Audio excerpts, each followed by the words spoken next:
अब तक आपने देखा कान्हा अपनी बांसुरी बजा मृत यशोदा को पुनः जीवित कर उन्हें अपने हाथों से माखन खिलाते हैं। दूसरी ओर असुरी कंदरा में कंस यक्षिणी को मृत देख बौखला जाता है एवं उसी क्षण शंखचूड़ प्रकट हो कंस पर क्रोधित होता है कि तूने अच्छा नहीं किया कंस, तूने मेरी पत्नी को मार दिया, मैं तुझे जीवित नहीं छोड़ूंगा कंस। वृंदावन में गोपियों के लुप्त हो जाने से हाहाकार मच जाता है एवं लुप्त गोपियों का पता लगाने कान्हा गुरु गर्गाचार्य के आश्रम जाते हैं। अब आगे। प्रभु, मुझे अपनी योग शक्तियों के द्वारा यह ज्ञात करना होगा कि गोपियों पर आए संकट का कारण क्या है। ओम नमो भगवते वासुदेव। ओम नमो भगवते वासुदेवाय नमः। मैं तुम्हें जीवित नहीं छोड़ूंगा कंस। शंखचूड़, मेरी बात तो सुन। तूने मेरी पत्नी की हत्या की है कंस, मैं तुझे जीवित नहीं छोड़ूंगा। इस क्रोधित प्रेमी को समझाऊं भी तो कैसे?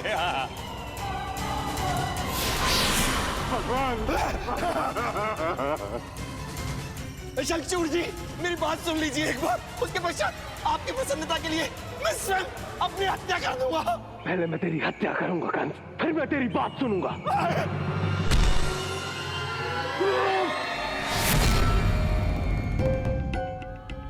हाँ, इस शंखचूड़ का इतना दुस्साहस कि ये भगवान कंस पर प्रहार करे। कौन है ये? सानुर, ये तो पता नहीं, किंतु इसके गुस्से से प्रतीत होता है ये अवश्य उस चक्रधारी विष्णु का अंश है। शंखचूड़,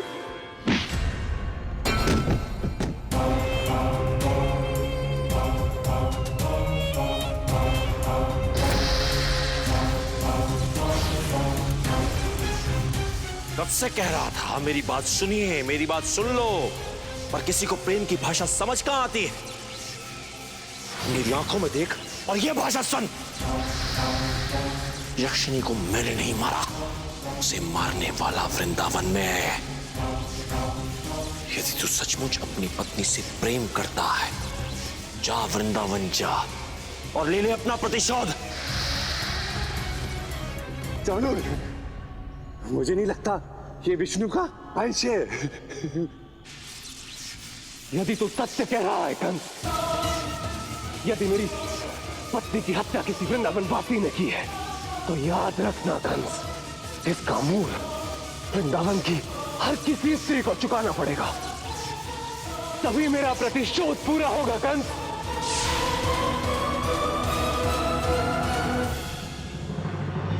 ओ गदाधारी, अपनी गदा लेता जा।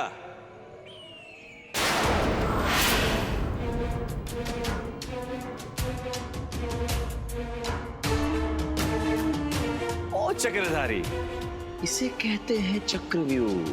वो शंखचूड़, चाहे उसे प्रतिशोध मिले या ना मिले, तू मुझे अवश्य मिलेगा।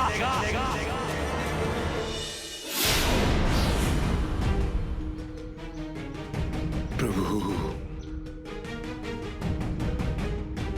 कान्हा, नाम गुरुदेव। वृंदावन की गोपियों को शंखचूड़ हरण करके ले गया है। ये शंखचूड़ कौन है गुरुदेव? प्रभु, यह कंस का कार्य है। शंखचूड़ उसी का भेजा हुआ असुर है जो नेत्रासुर के वध का परिणाम है। अर्थात अब नेत्रासुर के समान ही शंखचूड़ का भी वध करना होगा प्रभु। केवल वध ही नहीं गुरुदेव, अभी तो शंखचूड़ को उससे भी बड़ा दंड देना होगा, क्योंकि उसने गोपियों का हरण करके संसार में ऐसी विकृत परंपरा का आरंभ कर दिया है जो आने वाले समय में संपूर्ण स्त्री समाज के लिए कलंक हो सकता है। मुझे इस अनिष्ट को रोकना ही होगा गुरुदेव। आप सत्य कहते हैं प्रभु। कुत्सित मानसिकता वाले पुरुष समाज में अपना वर्चस्व स्थापित करने के लिए स्त्रियों पर अत्याचार करते हैं। कंस भी शंखचूड़ के द्वारा यही करने का प्रयास कर रहा है प्रभु। गुरुदेव, पहले मेरी मैया पे संकट, फिर गोपियों के मान सम्मान पे संकट। पापी कंस का ही है घोर पापी। उसको उसके अंत तक ले जाएगा।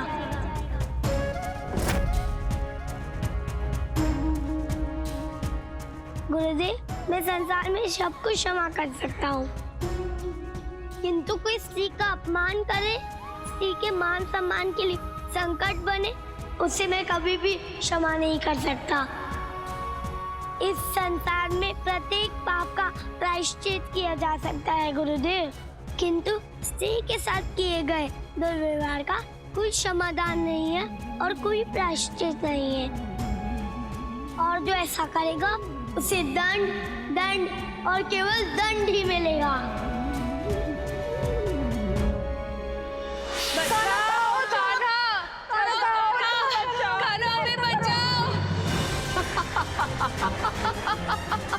छोड़ दो हमें, ये कहाँ लेकर जा रहे हो तुम हमें? नीच, पापी, नीचे उतारो हमें, जाने दो हमें, जाने दो हमें। शंखचूड़ हूं मैं, यक्षराज शंखचूड़, और तुम चारों गोपियों का मैं उद्धार करने ले जा रहा हूं। अब तुम्हारे नए जीवन का आरंभ होगा। ये कैसी बातें कर रहे हो तुम? कौन सा उद्धार, कैसा नया जीवन? इतनी सुंदर गोपियां तो मैंने आज तक नहीं देखी, और उन्हें यह भी नहीं पता कि उद्धार किसे कहते हैं। मुझे तो हमेशा यही लगता था कि यक्षिणियां ही इतनी सुंदर होती हैं, परंतु इन गोपियों को मिलने के बाद तो मेरा भ्रम ही टूट गया। शंखचूड़, तुम जो ये सोच रहे हो वो अधर्म है, पाप है। तुम्हें इसका दंड अवश्य मिलेगा। दंड? वो भी शंखचूड़ को? संसार में ऐसा कोई नहीं है जो मुझे दंड दे सके। और तुम्हारे जैसी सुंदर स्त्रियां वृंदावन में बिना किसी उद्देश्य के भटकती रहती थी।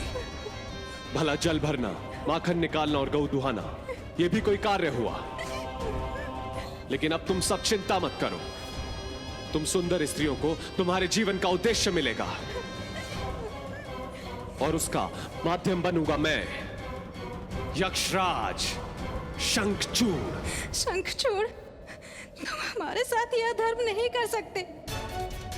रथ रोको और हमें जाने दो। हाँ, शंखचूड़, जाने दो, हमें नीचे उतारो। नहीं, ना तो अब ये रथ रुकेगा और ना ही इस रथ से कोई नीचे उतरेगा। यदि तुम रथ नहीं रोक सकते तो कोई बात नहीं, किंतु हम तुम्हें तुम्हारे उद्देश्य में कभी सफल नहीं होने देंगे, कभी भी नहीं। चलो बहनों।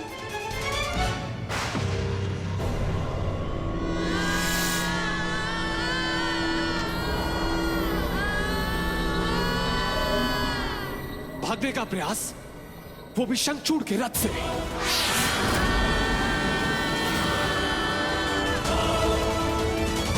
कान्हा, तुम्हें ठीक से स्मरण है ना कि गुरुदेव ने मलय पर्वत का ही नाम लिया था? हाँ बाबा, यही कहा था गुरुदेव ने कि वह शंखचूड़ मलय पर्वत पर ही रहता है। परंतु मलय पर्वत तो बहुत दूर है, कैसे पहुंचेंगे शंखचूड़ तक? प्रश्न गोपियों की जीवन रक्षा का है, उनके सम्मान का है। अब हमें कोई दूरी नहीं रोक सकती, ना ही कोई शक्ति रोक सकती है। हमें उस असुर को ऐसा दंड देना होगा कि संसार में कोई भी व्यक्ति स्त्रियों का अपमान ना कर सके। तुम सत्य कह रहे हो दामोदर, अब एक पल के लिए भी देर नहीं करनी चाहिए। चलो चलिए। बाबा बाबा, मैं भी चलूंगा आपके साथ।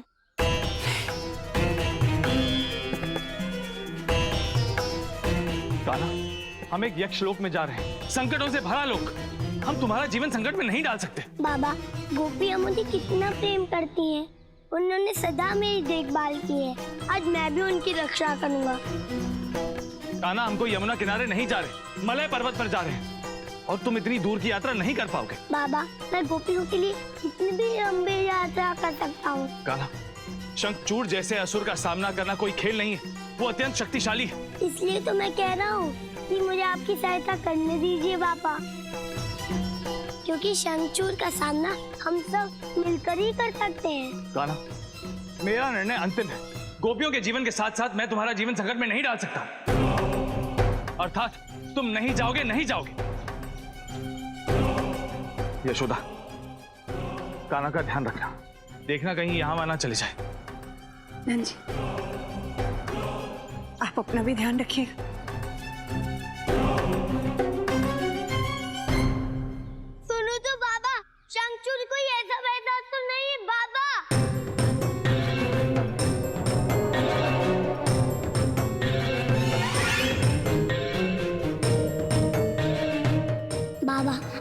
बात नहीं समझ रहे हैं। शंखचूड़ कोई साधारण असुर नहीं है बाबा।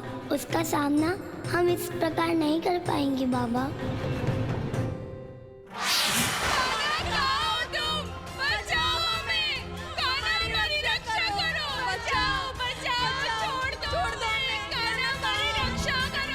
वृंदावन की भोली भाली गोपियों, तुम्हें क्या लगता था कि तुम शंखचूड़ के रथ से उतरकर सीधा वृंदावन पहुंच जाओगी?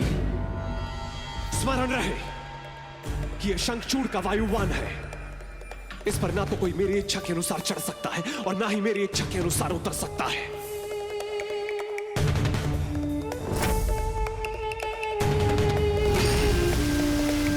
गोपियों, अब मुस्कुराओ।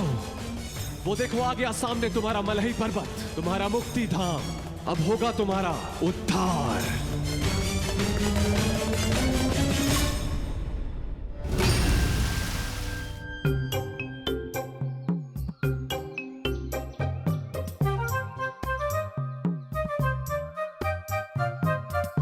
सोचो कान्हा सोचो, कोई तो मार्ग निकालो। मेरे पास बल है किंतु तुम्हारे पास युक्तियों का भंडार है। कोई भी एक युक्ति दे दो शंखचूड़ तक पहुंचने के लिए। युक्तियां तो बहुत है दाऊ, किंतु इस समय सब उलझ गई हैं। कौन सी युक्ति लूं, कौन सी युक्ति ना लूं, कुछ समझ में नहीं आ रहा है। कान्हा, कहीं ऐसा ना हो कि हम यहाँ युक्तियां सुलझाते रहें और वहाँ कोई अनर्थ घट जाए।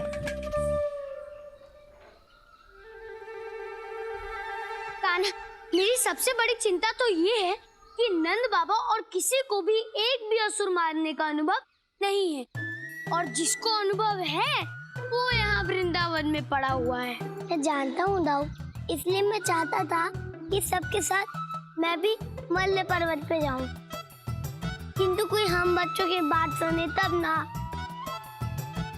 सब मेरी ही भूल है।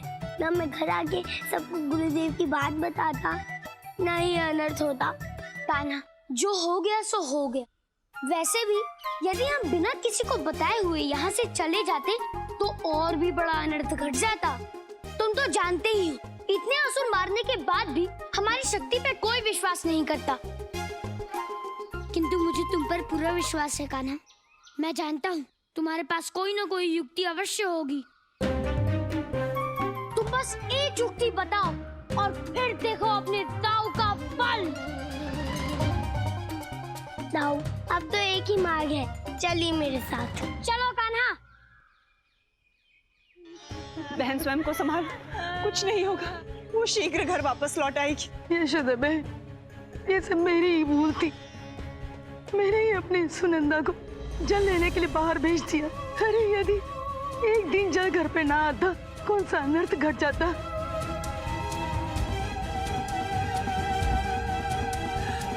काकी, शांत हो जाइए काकी, आपकी पुत्री लौट आएगी। नंदरानी, मेरी सुभद्रा स्वयं मेरे हाथों से मटकी लेकर चली गई। बोली मैया आज तुम विश्राम करो, मैं जल भर कर लाती हूँ। काकी, संभालिए स्वयं को, कुछ नहीं होगा आपकी पुत्रियों को। बहनों, लाभ हानि, जीवन मरण, यश अपजश सब विधि के हाथों में। स्वयं को दोष देने से कुछ नहीं होगा।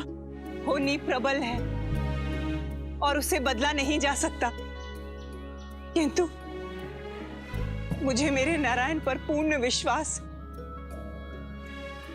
वो हम सबकी रक्षा करेंगे और आपकी पुत्रियां शीघ्र वापस आ जाएंगी। तो तू कैसे धीरज रखे बैठा।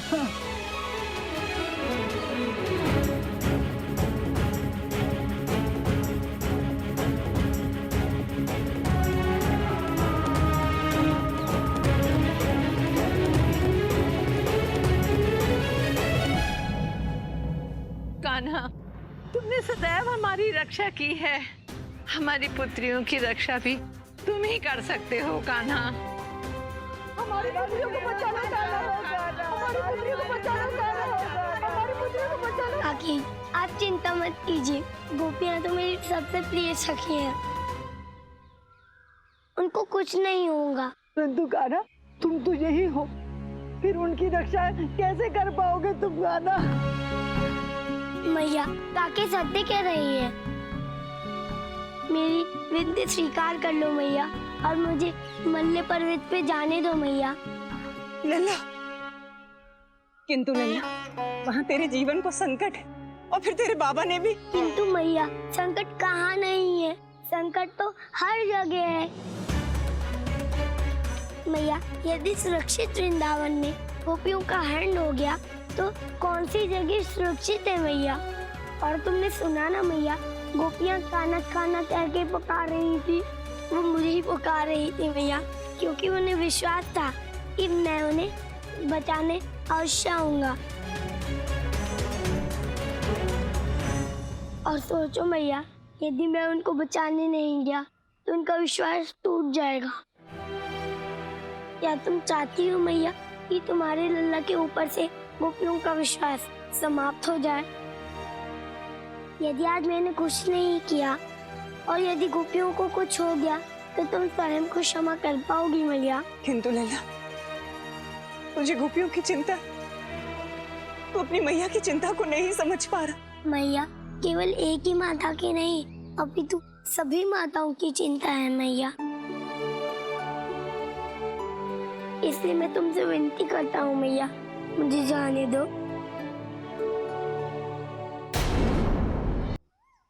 लल्ला, मैया देखिए इन माताओं को, इनकी पुत्रियों का हरण हो गया है। इन माताओं के लिए मुझे जाने दो मैया, मुझे जाने दो। क्योंकि कान्हा आज गोपियों की रक्षा करने नहीं गया तो यह संसार कभी भी कान्हा को क्षमा नहीं कर पाएगा मैया। लल्ला,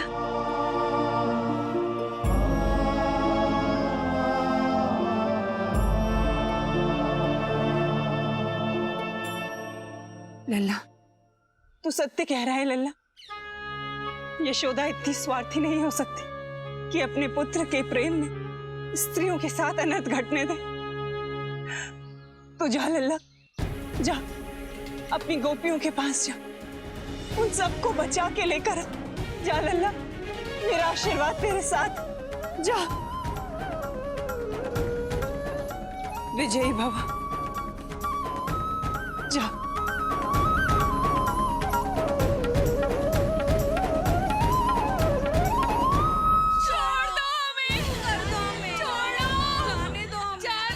बार बार एक ही प्रश्न, कहां लेकर जा रहा है, कहां लेकर जा रहा है? चलो गोपियों, अब तुम्हें तुम्हारे मुक्ति धाम चलना ही होगा।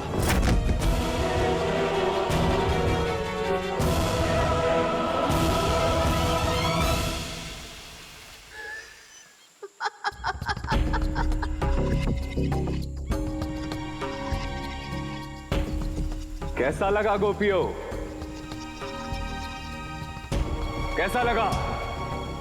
यक्षराज, शंखचूड़ का ये मुक्ति धाम। मुझे ऐसा क्यों प्रतीत हो रहा है जैसे मैं यहाँ पहले भी आ चुकी हूँ। धैर्य रखो, धीरे धीरे तुम सबको स्मरण हो जाएगा कि मैं तुम चारों को यहां पर क्यों लेकर आया हूं, ताकि तुम्हारा उद्धार हो सके। ओम नमो भगवते वासुदेवाय नमः। ओम नमो भगवते वासुदेवाय नमः। ओम नमो भगवते वासुदेवाय नमः। गोपियों, अभी तो ये आरंभ है।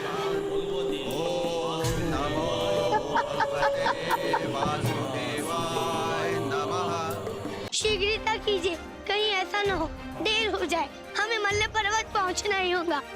हाँ कान्हा, चलो, मैं उस शंखचूड़ का अंत करने का अवसर खोना नहीं चाहता। चलिए दो। रुक क्यों गए ग्वाले? जाओ जाओ, आगे बढ़ो। ये मत सोचना कि इस बार भी हम तुम्हारे साथ आने वाले हैं। गोपी, हम कौन सा तुम्हें अपने साथ ले जा रहे हैं? जब भी साथ चलती हो हमारी कठिनाइयां ही बढ़ाती हो। सब बोले तो बोले, ये बड़बोला पे बोला जो राधा की सहायता के बिना एक काम भी नहीं कर पाता। पर ग्वाले, इस बार हम तुम्हारी कोई सहायता नहीं करेंगे क्योंकि काम हम करते हैं और उसका पूरा श्रेय तुम ही ले जाते हो। गोपी, अभी मेरे पास झगड़ने का समय नहीं है, मुझे बहुत दूर जाना है। तुम जाओ और अपने बाबा की 1 लाख गैयों की रक्षा करो। ग्वाले, जा तो रहे हो, किंतु जाने से पहले हमारी एक बात गांठ बांध लो। यदि इस बार तुम हमें पुकारोगे भी ना तो हम नहीं आएंगे। तब समझ आएगा तुम्हें राधा का महत्व। गोपी, अभी हमारे पास समय का महत्व है, तुम्हारा महत्व हम आके समझेंगे। ठीक है गोपी? बड़ी आई नच्छरी गोपी, हमारी सहायता करने वाली। चली जाओ। बड़े बोला ग्वाला,